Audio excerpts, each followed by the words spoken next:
In this video, I'm going to teach you how to create a blog page in WordPress using Elementor. So in order to do that, you first need to head over to elementor.com and make sure that you have an account. Once you have an account from there, you can successfully connect that to WordPress right here. Just head over to wordpress.com and into this case, you can click onto this Get Started option right here or right here in order to create an account of your own. If you do not have one yet, you can head over and click onto this login option that we can see right here in order to successfully log in.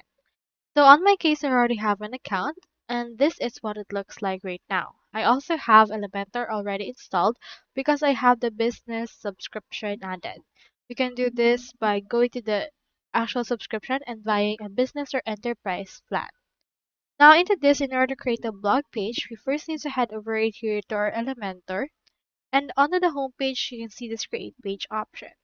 So click on this create page and then just wait for this to load. In here, this is what it looks like. You just need to input right here some elements that you can use for your blog.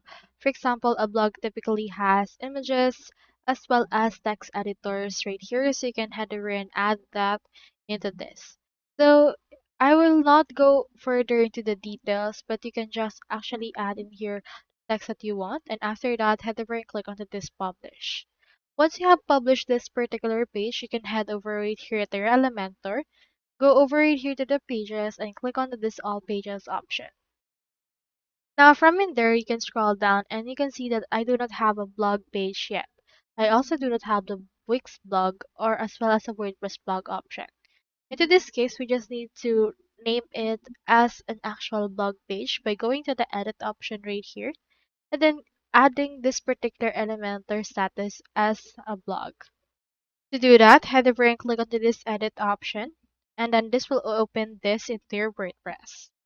Now this will open right here. You can click onto this three dots right here onto the page, and click onto this set as post page in order to recognize this as a blog. So that's all there is today, and I hope this video helped you out.